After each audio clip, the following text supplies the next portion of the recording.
Saya Ulfa Yulina, NIM 1714080033, jurusan Tadris IPA Fisika. Quran Surat Al-Hajj ayat 51-55.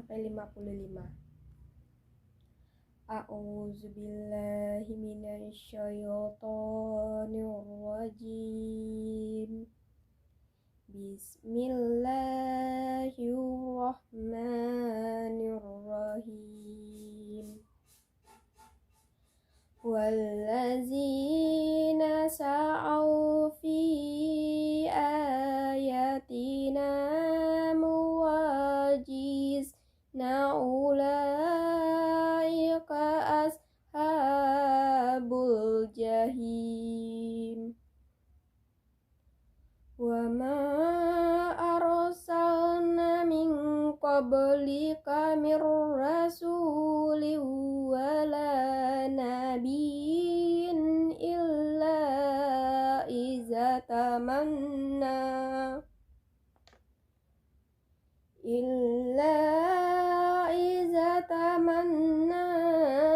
alqas syaitanu fi umniyatihi fayansa'ullahu ma yulqis syaitanu summa yuhkimullahu ayatihi wallahu alimun hakim. Liyaj'ala ma yulqis syaitanu fitnatan lillazina fi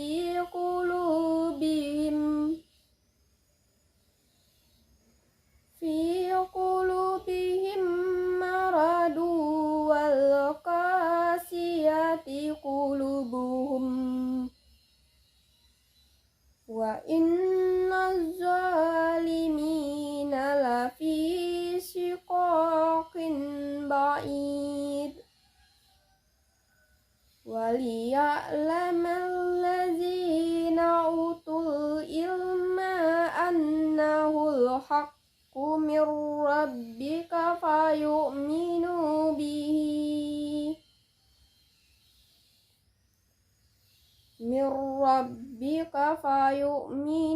bihi fatuhbita lahu qulubuhum wa innallaha lahadil ladzina amanu ila syiratim mustaqim. Wala yazalul ladzina kafaru fi miryatim minhu hatta ta'tiyahumus sa'atu ba'tatan aw ya'tiyahum azabu yaumin aqim. Shadaqallahul azim. Maha benar Allah dengan segala firman-Nya, dengan menyebut nama Allah yang Maha Pengasih lagi Maha Penyayang. Tetapi orang-orang yang berusaha menentang ayat-ayat Kami dengan maksud melemahkan kemauan untuk beriman, mereka itu adalah penghuni-penghuni neraka Jahim. Dan Kami tidak mengutus seorang rasul dan tidak pula seorang nabi sebelum engkau Muhammad, melainkan apabila dia mempunyai suatu keinginan. Setan pun memasukkan godaan-godaan ke dalam keinginannya itu, tetapi Allah menghilangkan apa yang dimaksudkan setan itu. Dan Allah akan menguatkan ayat-ayat-Nya. Dan Allah Maha Mengetahui, Maha Bijaksana. Dia Allah ingin menjadikan godaan yang ditimbulkan setan itu sebagai cobaan bagi orang-orang yang dalam hatinya ada penyakit dan orang-orang yang berhati keras. Dan orang-orang yang zalim itu benar-benar dalam permusuhan yang jauh. Dan agar orang-orang yang telah diberi ilmu meyakini bahwa Al-Quran itu benar dari Tuhanmu. Lalu mereka beriman dan hati mereka tunduk kepadanya. Dan sungguh Allah memberi petunjuk bagi orang-orang yang beriman kepada jalan yang lurus. Dan orang-orang kafir itu senantiasa ragu mengenai hal itu, Al-Quran. Hingga saat kematiannya datang kepada mereka dengan tiba-tiba, atau azab hari kiamat yang datang kepada mereka. Maha benar Allah dengan segala firman-Nya. Baiklah, selanjutnya saya akan menjelaskan tentang pemanasan global atau global warming. Pemanasan global ini yaitu proses peningkatan suhu rata-rata di atmosfer bumi. Proses global warming atau pemanasan global ini yang pertama yaitu diawali dengan pancaran atau radiasi matahari. Ada beberapa gas-gas di atmosfer bumi yang bertugas menahan panas tersebut. Pada saat pemanasan global terjadi justru kembali ke bumi. Yang kedua prosesnya itu pada atmosfer bumi terdiri dari sekitar 78% nitrogen, 21% oksigen, dan 1% gas lainnya. Sebagian gas tersebut disebut sebagai gas rumah kaca yang meliputi uap air, karbon dioksida, ozon, metana, dan nitrogen oksida, serta gas-gas inilah yang bekerja sebagai selimut yang menjaga bumi. Nah, dampak dari pemanasan global atau global warming ini yaitu yang pertama terjadinya perubahan iklim. Dampak terbesar akibat pemanasan global ini yaitu terjadinya perubahan iklim di bumi. Suhu di bumi akan menjadi lebih panas. Dampak yang kedua yaitu kutub bumi mencair. Akibat suhu bumi yang panas, maka terjadi peningkatan permukaan air laut di bumi. Yang ketiga yaitu dampaknya produksi pertanian menurun, di mana suhu panas yang tinggi dapat menyebabkan kekeringan di beberapa daerah. Hal ini dapat menyebabkan tanaman pertanian menjadi mati karena kekeringan. Nah, selanjutnya penyebab global warming yang pertama yaitu efek rumah kaca. Efek rumah kaca bisa menjadi penyebab pemanasan global. Hal ini disebabkan karena efek panas yang dipantulkan ke permukaan bumi terperangkap di atmosfer, utamanya terperangkap oleh gas-gas yang ada di lapisan atmosfer. Yang kedua yaitu penyebabnya CFC, tidak terkontrol, di mana CFC ini termasuk penyebab pemanasan global yang sulit dihindarkan. Akan tetapi CFC ini masih bisa ditangani dan dikendalikan. Penyebab yang ketiga yaitu gas karbon monoksida, di mana gas karbon monoksida bisa menjadi penyebab pemanasan global. Gas ini amat berkaitan erat dengan aktivitas manusia. Yang keempat yaitu gas industri, di mana gas dari industri pun termasuk penyebab pemanasan global. Gas dari industri ini akan menyebabkan pencemaran udara, terutama karena asap pabriknya yang berlebihan dan tak bisa ditampung dengan benar. Ada gas karbon dioksida, karbon monoksida, gas metana, dan lain sebagainya. Nah, yang selanjutnya penyebabnya yang terakhir yaitu hutan menyempit. Lahan hutan yang sangat berperan penting untuk makhluk hidup. Hutan merupakan paru-paru dunia yang seharusnya dijaga. Karena hutan banyak mengandung oksigen. Hutan yang menyempit akan membuat cuaca semakin buruk. Nah, selanjutnya yaitu cara mengatasi global warming. Yang pertama, kita dapat melakukan reboisasi, di mana reboisasi adalah salah satu di antara cara efektif mengatasi karbon dioksida yang terlalu berlebihan. Yang kedua, itu kita bisa menghemat penggunaan energi. Salah satu cara mengatasi yaitu pemanasan global ini dengan mematikan lampu yang sudah tidak digunakan lagi. Artinya kita menggunakan pemakaian energi sesuai dengan kebutuhan. Yang ketiga yaitu kurangi penggunaan kendaraan pribadi, karena banyak sekali orang yang saat ini memiliki kendaraan pribadi. Hal ini dapat memicu pencemaran udara. Nah, selanjutnya yang itu cara mengatasi yang keempat yaitu menggunakan produk ramah lingkungan. Pada saat sekarang ini sudah banyak produk-produk yang sudah ramah lingkungan. Selanjutnya ayat Al-Quran yang berhubungan dengan pemanasan global atau global warming, yaitu Quran Surah Ar-Rum ayat 41, yang artinya telah tampak kerusakan di daratan dan di lautan yang disebabkan oleh perbuatan tangan manusia. Allah menghendaki agar mereka merasakan sebagian dari akibat perbuatan mereka, agar mereka kembali ke jalan yang benar. Nah, selanjutnya integrasi secara fisika, kimia, dan biologi dampak pemanasan global. Secara fisika, kita mengetahui adanya suhu. Nah, pemanasan global ini berkaitan dengan suhu. Karena apa? Karena pemanasan global ini menjadi suhunya naik. Yang selanjutnya yaitu integrasi secara kimia, di mana global warming dipengaruhi oleh meningkatnya emisi gas rumah kaca seperti karbon dioksida, metana, nitrogen oksida, CFC, dan gas lainnya yang secara berlebihan di atmosfer. Nah, integrasi secara biologi yaitu global warming berkaitan dengan cabang ilmu biologi yaitu ekologi, di mana ekologi merupakan hubungan antara makhluk hidup dengan lingkungannya. Nah, sebagai kita ketahui di mana penyebab global warming ini salah satunya dipengaruhi oleh aktivitas manusia.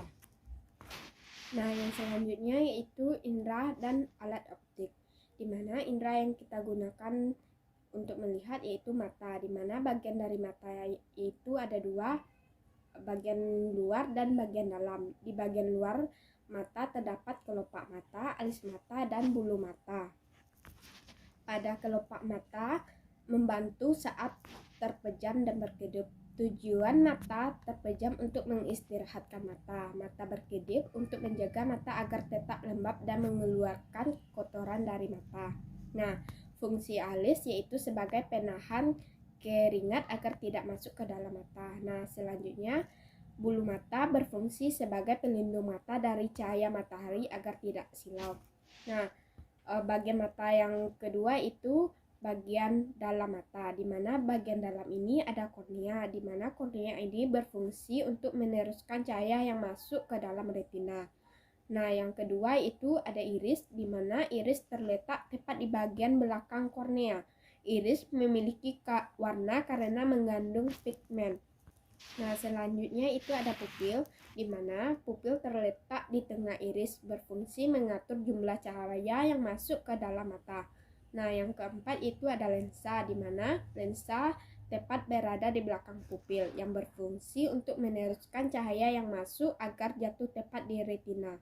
Nah, selanjutnya itu ada badan bening.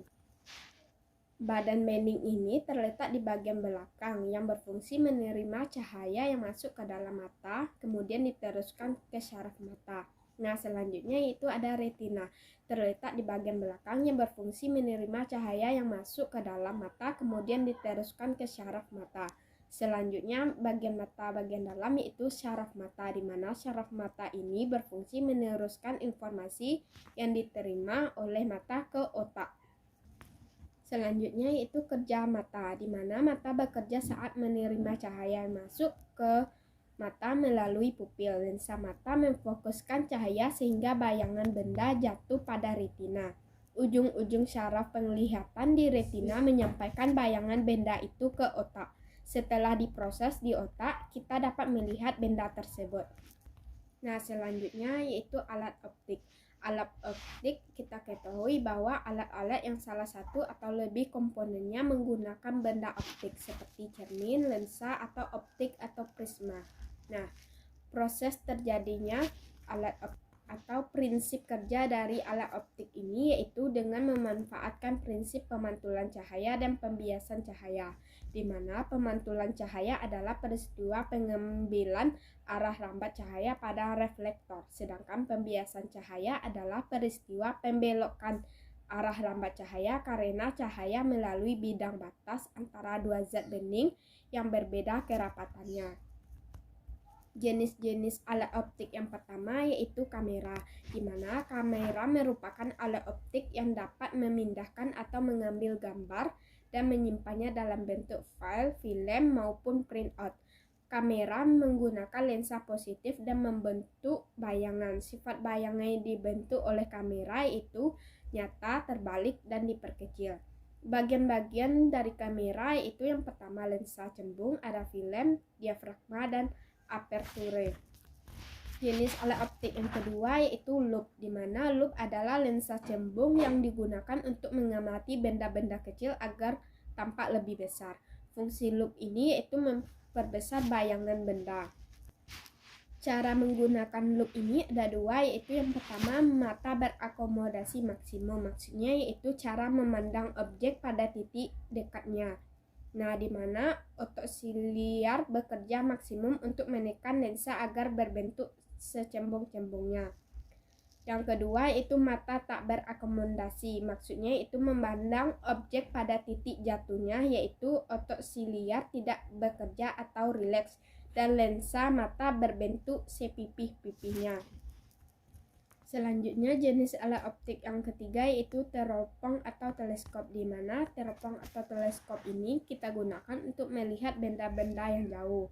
Jenis-jenis teleskop atau teropong ada tiga. Yang pertama yaitu teropong bintang, teropong bumi, dan teropong panggung. Ayat Al-Quran yang berhubungan dengan panca indera dan alat optik yaitu surah Al-Baqarah ayat 18, yang artinya mereka tuli, bisu, dan buta sehingga mereka tidak dapat kembali. Nah, dari sini dapat kita simpulkan bahwa ayat tersebut berkaitan dengan buta, artinya itu menggunakan penglihatan, bisu yang menggunakan panca indera, dan mulut tuli menggunakan panca indera juga. Selanjutnya integrasi secara fisika, kimia, dan biologi. Secara fisikanya yaitu mata kita berfungsi sebagai kamera, di mana untuk melihat hal-hal yang ada di sekitar kita. Nah, pada mata ini atau pada kamera ini terdapat lensa. Nah, pada lensa ini ada lensa cekung, ada lensa cembung. Serta secara fisika, pada saat penglihatan ini kita menganalisis adanya sinyal listrik dan mengaturnya ke dalam bentuk aslinya agar dapat dilihat oleh mata. Nah, secara kimianya yaitu adanya makroskopik mengacu pada pengamatan fenomena. Oleh karena itu, seseorang dari yang melakukan percobaan di laboratorium menggunakan mata untuk melakukan pengamatan. Sedangkan integrasi secara biologi yaitu bahwa pada panca indera dan alat optik ini kita mengenal anatomi pada mata, di mana banyak-banyak bagian dari poin mata ini seperti pupil, kornea, iris, dan lain-lain sebagainya. Mungkin hanya itu yang dapat saya sampaikan. Assalamualaikum warahmatullahi wabarakatuh.